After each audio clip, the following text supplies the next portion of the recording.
Hari ini kita bahas bab berapa wes? Bisa Bab 4. bab 4 sama bab 5 kan? Bab 4 mengenai apa sih? Hasil dan pembahasan. Itu dari pertanyaan rumusan masalah yang kemarin kan? Iya.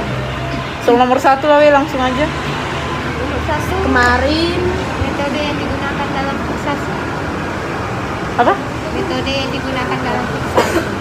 Metode yang digunakan? dalam fiksasi. Yang kemarin itu metode 2 ya? 2 kan kita buat. Yang fisik sama kimia. Oh iya, fisik sama kimia. Itu kita sekilas aja lah kan, cuma Iya. garis besarnya aja. Kan hasil duluan. Selanjutnya pembahasan. Pembahasan selanjutnya. Soal nomor 2. Apa kelebihan dari fiksasi? Ini jenis fiksasinya yang fisik sama kimia juga. Kayaknya dari yang kedua itu sih kelebihan dan kekurangannya dari yang kedua itu. Kalau menurutku Fisik sama sih ya, kimia. kalau dari fisik, menurutku itu satu kelebihannya dia lebih efisien, lebih cepat. Soalnya tinggal dipanaskan gitu ya. Soalnya kalau yang kimia itu kan harus nyampur larutan, Larutan. americano, Pakai rumus juga ya. Ada Iya. rumus-rumusnya juga. Iya. Terus yang ketiga Apa saja faktor yang mempengaruhi kualitas fiksasi? kemarin itu ada halaman berapa? Ada Ada sih. di halaman 51. Yang pertama itu faktornya ada buffer dan pH. Yang kedua durasi fiksasi dan ukuran spesimen. Terus Yang ketiga suhu fiksasi. Yang keempat ada konsentrasi fiksatif. Kelima osmolalitas fiksatif dan komposisi ionis. Yang terakhir yaitu aditif. oke. Next. Yang keempat ya. Faktor-faktor apa saja yang mengatur difusi fiksatif ke dalam jaringan? Faktor-faktor apa saja? Difusi jaringan.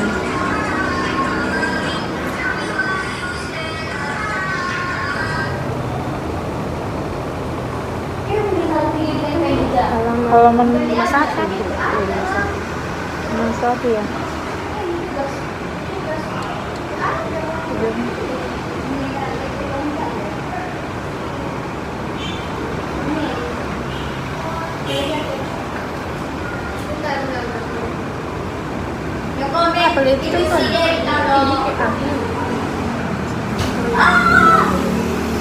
Ini konstanta spesimen kotor.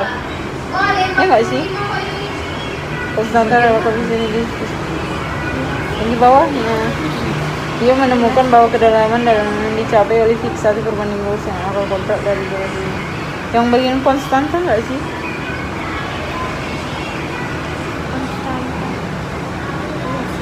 Iya kan? Itu aja nggak itu? Iya. Terus next. larutan mau juga ya. Iya. Kita sekarang itu contohnya Terus lanjut. Satu soal lagi. nomor 5. Masalah utama fiksatif dalam Apa? Apa masalah utama fiksatif dalam perwarnaan histologi? Oh ini nih. Halaman 52. hilangnya larutan atau ekstraksi molekul yang menjadi target untuk metode kimia. Iya. Sekarang masuk ke pembahasan. Pembahasan berarti ininya kan. Dari yang tadi penjelasannya. Lebih diperdalam lah. Dia udah bisa lah itu ya. Langsung aja ke bab langsung bab 5 aja Pak. Langsung ke bab 5 aja nggak sih? Soalnya kan itu tinggal penjelasan dari yang kita bilangin. Iya, yang tadi. Oh, yang dijelasin. pembahasan. Nah, berdalam aja nanti. Nanti kan tinggal memperdalam. Iya. Oke, sekarang kita masuk ke bagian pembahasan. Pembahasan itu bagian dari yang hasil tadi kan, penjelasan dari hasil. Ya, jadi yang nomor 1 itu bagian yang metode tadi ya. Iya, Itu metode fisik yang- sama kimia. Iya. Yang bisa tolong jelasin? Ya, tadi metode yang digunakan dalam fiksasi ya. Metode yang digunakan dalam fiksasi itu ada 2, di mana dia ada fisik sama kimia.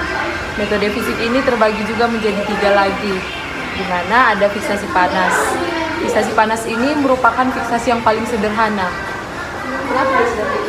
Karena mungkin juga penggunanya juga sederhana, kayak contohnya itu kan seperti merebus telur. Terus fiksasi gelombang mikro, di mana pemanasan pada microwave dapat mengurangi waktu untuk fiksasi beberapa spesimen kasar dan potongan histologi lebih dari 12 jam menjadi 20 menit. Jadi waktu yang digunakan itu lebih cepat. Iya. Efisien. Yang ketiga itu ada pengeringan beku dan substitusi beku. Pengeringan beku itu merupakan teknik yang berguna untuk mempelajari bahan yang larut dan molekul kecil.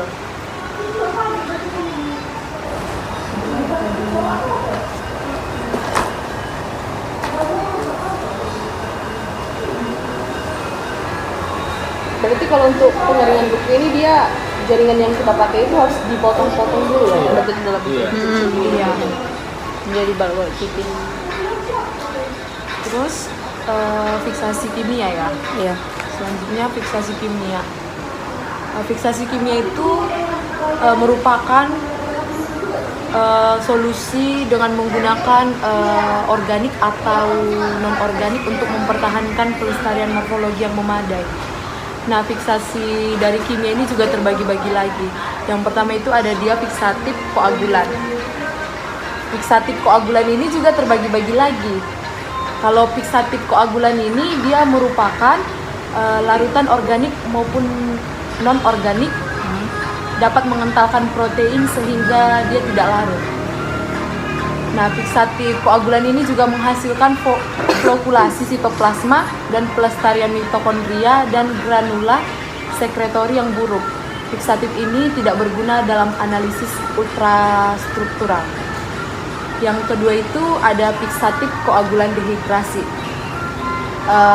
Larutan yang umum digunakan dalam fiksatif koagulan dehidrasi ini yaitu alkohol seperti etanol, metanol, dan aseton.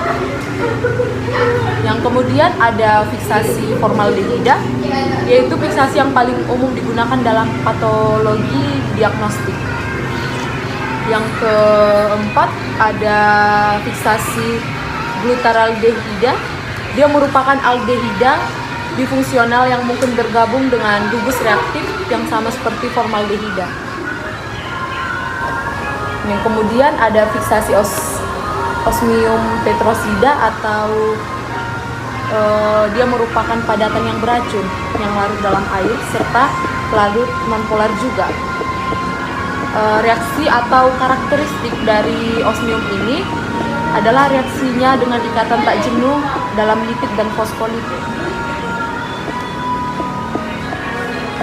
Terus selanjutnya dia ada fiksatif ikatan silang untuk elektron mikroskop.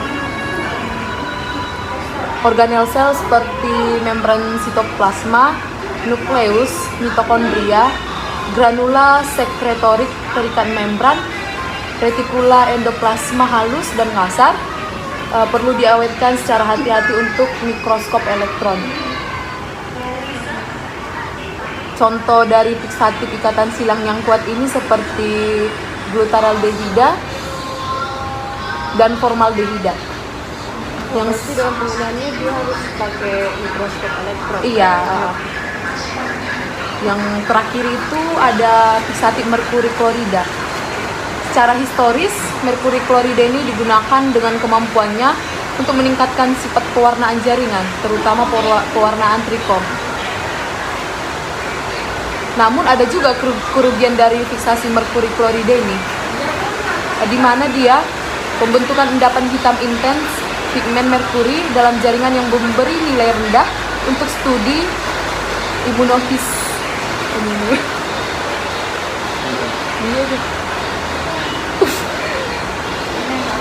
Apa ini nggak terbaca aku tulisanku.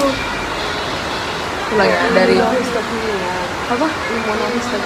Imunohistokinia. Ulang ya dari namun ada juga kerugian dari penggunaan fiksatif merkuri klorida ini, di mana dia pembentukan endapan hitam intens pada pigmen merkuri dalam jaringan yang memberi nilai lebih rendah untuk studi imunohistokimia dan molekuler. Nah, kalau penjelasan dari aku segitu aja untuk untuk metode fiksasi. Kalian ada yang mau nambahin? Kayaknya udah cukup sih. Sekarang lanjut nomor 2 aja ya. Tadi soal nomor 2 itu mengenai kekurangan dan kelebihan dari jenis fiksasi. Jenis fiksasi tadi ada yang fisik sama kimia kan.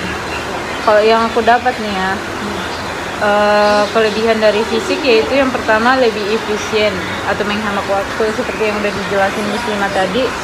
Kalau waktunya itu lebih cepat. Yang kedua, dia itu sederhana. Yang diperlukan, bahan-bahan yang diperlukan tidak terlalu banyak. Dan yang ketiga itu fiksasinya bisa digunakan untuk molekul terkecil. Nah, untuk kekurangannya tersendiri yaitu yang pertama merubah warna. Kan pas kita ini melakukan pemanasan di microwave, otomatis kan warnanya berubah. Yang kedua yaitu menyebabkan penyusutan kayak perut gitu. Yang ketiga menyebabkan kerapuhan. Yang keempat menghasilkan uap berbahaya yang berpotensi meledak. Nah, adapun kelebihan dari yang kimia yaitu yang pertama larutannya lebih mudah dipersiapkan. Yang kedua fiksasi pada yang kimia itu tidak merubah warna. Yang ketiga fiksasi yang terbaik untuk jaringan saraf. Yang keempat yaitu tidak menyebabkan penyusutan dan kerapuhan. Nah, adapun kekurangan dari yang kimia itu yang pertama waktu yang dibutuhkan lebih lama untuk mendapatkan hasil. Yang kedua, hasil dan kualitasnya dipengaruhi oleh suhu, tekanan, dan pH. Itu aja sih yang terdapat. Mungkin ada teman, ada yang Berarti secara nggak langsung fiksatif yang kimia lebih bagus atau lebih bagus? Kalau menurutku sih kimia, walaupun dia lama tapi hasilnya lebih berkualitas. Lebih bagus ya? Fiksatif kimia memang lebih lama ya? Iya, jadi lah pakai larutan itu kan nunggu. Kalau yang fisik kan langsung Lebih ke alat kayak dia pakai alat. bisa hitungan jam. Lanjut nomor 3 aja kali ya. Nomor 3 Nomor 3 soalnya ini faktor yang mempengaruhi kualitas fiksasi. ada yang bisa tolong jelasin? Itu ya. Faktor yang mempengaruhi kualitas fiksasi yang pertama ada buffer dan pH. Buffer digunakan untuk menjaga pH optimum. Pilihan buffer tertentu tergantung pada jenis fiksatif dan analit. Buffer yang umum digunakan adalah fosfat, bikarbonat, asetat. Hal ini diperlukan untuk menggunakan garam rendah, formalin, buffer dalam prosesor jaringan baru yang kompleks untuk menjaga dan mengurangi masalah dalam operasinya. Yang kedua ada durasi fiksasi dan ukuran spesimen. Konstan adalah koefisien diffusibilitas yang spesifik untuk setiap fiksasi. Contohnya adalah 0,79 untuk formaldehida 10%, 1,0 untuk etanol 100%, dan 1,33 untuk kalsium dikromat 3%. Jadi waktu fiksatif kira-kira sama dengan kuadrat kedalaman di mana fiksatif hanya menembus dan sebagian besar fiksatif seperti NBF akan menembus jaringan hingga kedalaman sekitar 1 mm dalam 1 jam. Perlu dicatat juga bahwa komponen senyawa fiksatif akan menembus jaringan pada kecepatan yang berbeda, sehingga lebih baik jika fiksatif ini digunakan dengan spesimen yang tipis saja. Yang ketiga ada suhu fiksasi, yang dimana difusi molekul meningkat dengan naiknya suhu karena gerakan dan getarannya lebih cepat, yaitu laju penetrasi jaringan oleh formaldehida lebih cepat pada suhu yang tinggi. Oleh karena itu, gelombang mikro telah digunakan untuk mempercepat fiksasi formaldehida dengan meningkatkan suhu dan pergerakan molekul. Yang keempat yaitu ada konsentrasi fiksatif, yang dimana efektivitas dan kelarutan terutama menentukan konsentrasi fiksatif yang tepat. Konsentrasi formalin di atas 10% cenderung menyebabkan peningkatan pengerasan dan penyusutan. Selain itu, pada konsentrasi yang lebih tinggi, formalin hadir dalam bentuk polimernya yang dapat disimpan sebagai endapan putih. Yang kelima ada osmolalitas fiksatif dan komposisi ionik, yang dimana osmolalitas buffer dan fiksatif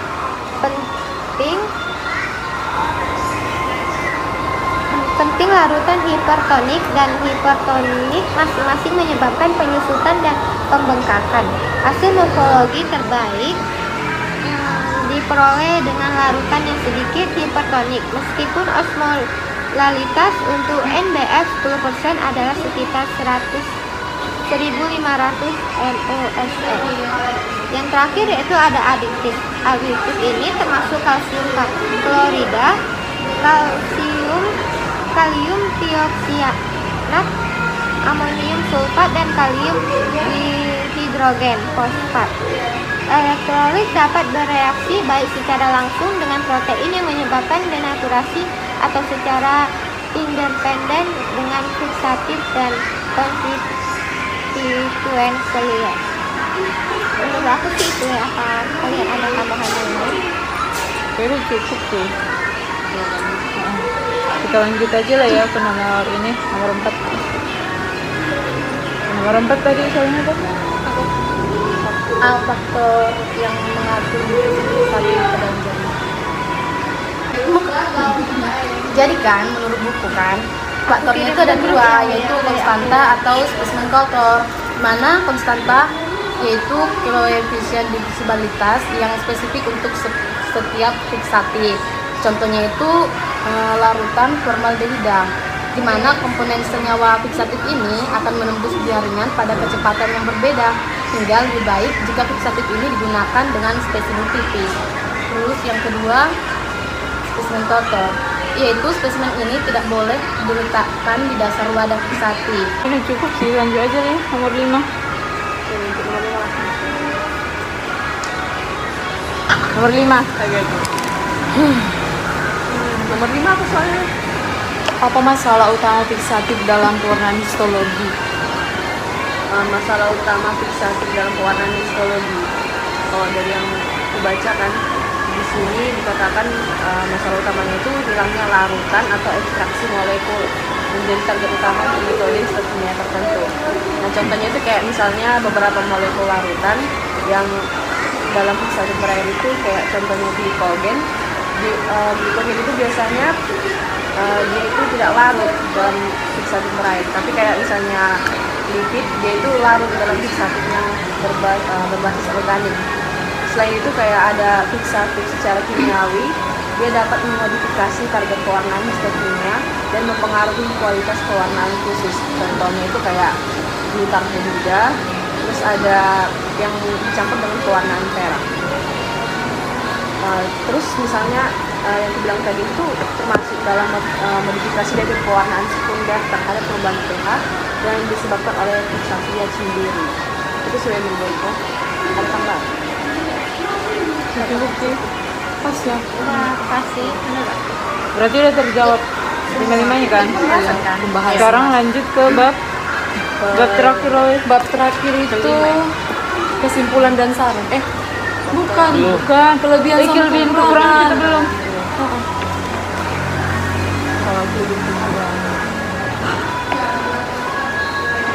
Kelebihan buku. Kelebihan. Ini kita buat berapa? Mana yang dapat? Seberapa dapat? Seberapa yang dapat? Kelebihan yang pertama, Pembahasan juga lengkap. nggak boleh biasa.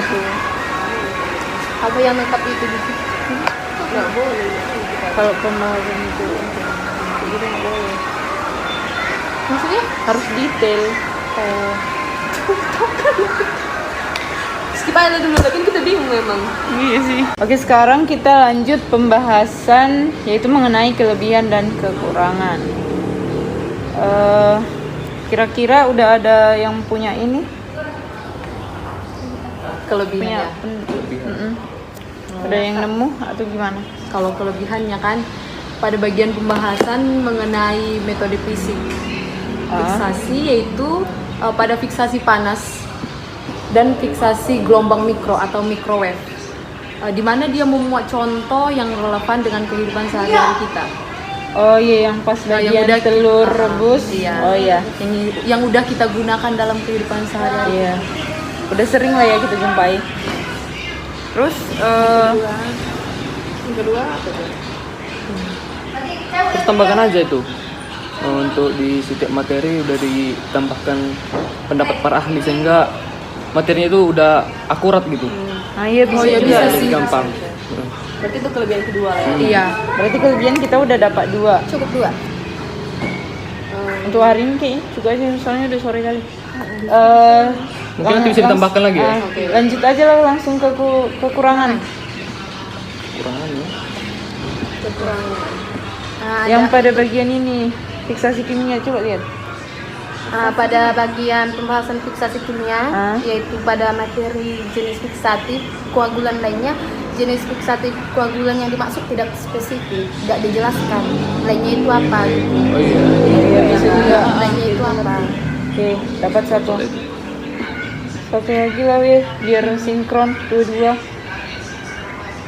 Di bagian apa sih menurut gue? Di bagian pembahasan fiksasi itu jaringan individu yang terakhir itu. Iya. Kan Yang ada organ yang Iya, mata. Oh iya iya. Di situ kan nggak dijelaskan itu jaringan apa yang difiksasi dari organ-organ itu gitu. Nggak spesifik ya? Iya, jadi agak sulit kita mencerna bagian itu kan. Berarti bisa lah kita buat ya yang kata-katanya pada bagian pembahasan fiksasi untuk jaringan individu, organ-organ yang dipaparkan itu tidak menjelaskan jaringan yang difiksasi. Kayaknya udah lah ya Itulah. untuk kelebihan kekurangan. Jadi kita lanjut aja ke ini ya, bab terakhir. Kesimpulan dan saran. Kalau kesimpulan menurut kalian cocoknya kayak gimana? Yang bagian tujuan aja kita pindahin apa gimana? Soalnya kan biasanya Aku sih kita gitu dari kesimpulan ke biasanya dari kan tujuan kita ke tujuan kesimpulan. kesimpulan iya kan. Kalau Iya, udah tujuannya itu. kalau bagian Berarti kesimpulannya itu kayak Metode yang digunakan untuk fiksasi gitu.